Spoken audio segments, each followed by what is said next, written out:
জয় দিয়ে নারী টি-20 বিশ্বকাপ শুরু করতে চায় বাংলাদেশ। বিশ্বকাপে ছেলেদের সমান প্রাইজ মানি হওয়ায় অনুপ্রাণিত ক্রিকেটাররা, বললেন অধিনায়ক নিগার সুলতানা জ্যোতি।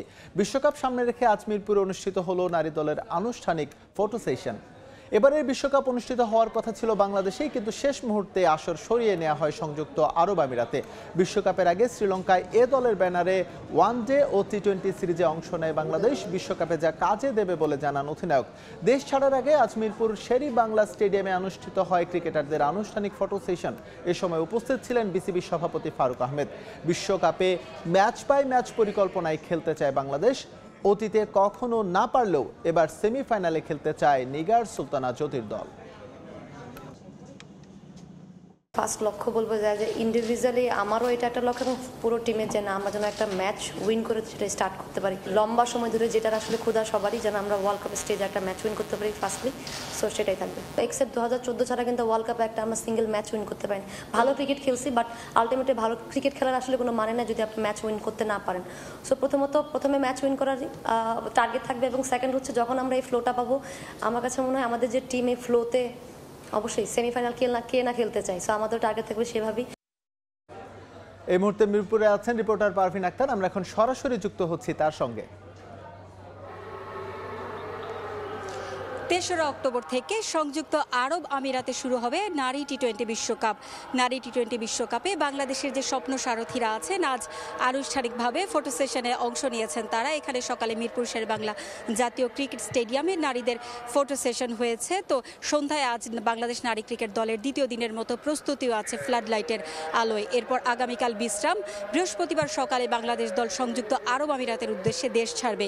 তো বাংলাদেশ দলের ক্রিকেটাররা আজ আনুষ্ঠানিকভাবে সংবাদ সম্মেলনে কথা বলেছেন। এখানে অভিজ্ঞ এবং তারুণ্যের মিশেলে কিন্তু এবারের বিশ্বকাপ দলটা। এবারের দলে অভিজ্ঞ পেসার জাহানারা আলম আছেন, পেস অ্যাটাক কিন্তু বেশ শক্তিশালী মারুফা আক্তার আছেন, যাকে বিশ্ব ক্রিকেটে বেশ নাম কুড়িয়েছেন তিনি। মারুফা, জাহানারা, স্পিনে নাহিদা আক্তার আছেন, যিনি কিন্তু আইসিসির প্রথম মাস সেরা ক্রিকেটার নির্বাচিত হয়েছিলেন, বাংলাদেশের প্রথম নারী ক্রিকেটার হিসেবে।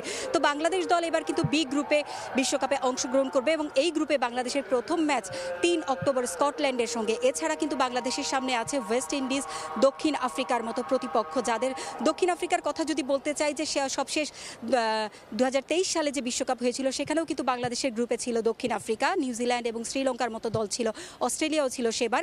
এবার দক্ষিণ আফ্রিকা ছাড়া অন্য কোনো দল নেই। দক্ষিণ আফ্রিকা, ইংল্যান্ড, ওয়েস্ট ইন্ডিজ এবং স্কটল্যান্ড, 4 কঠিন প্রতিপক্ষের সঙ্গে কিন্তু বাংলাদেশকে এবার লড়তে হবে। সবশেষ বিশ্বকাপে বাংলাদেশ দল কিন্তু শূন্য হাতে দেশে ফিরেছিল।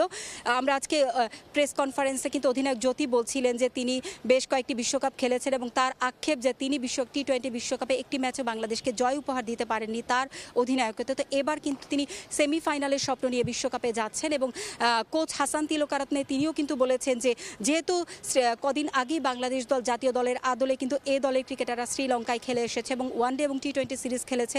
টি-20 সিরিজটা কিন্তু আমরা দাপটের সঙ্গে জয়লাভ করেছিলাম। তো কোচ আমাদেরকে সেটাই বলছিলেন যে যদি পরিকল্পনা বাস্তবায়ন করে বিশ্বকাপের মঞ্চে পারফর্ম করা যায়, টি-20তে কিন্তু যে কোনো কিছুই হতে পারে।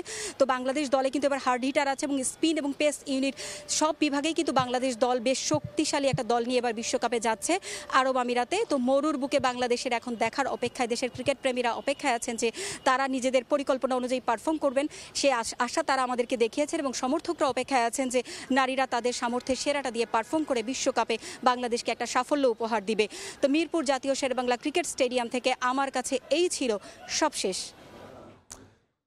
পারভিন আক্তার যুক্ত হয়েছিলেন আমাদের সঙ্গে মিরপুর থেকে, জানাচ্ছিলেন বাংলাদেশ নারী ক্রিকেট দল যে বিশ্বকাপ খেলতে যাবে তার আগে ফটো সেশন এবং সংবাদ সম্মেলনে কথা বলেছেন তারা, তার সবশেষ তথ্য।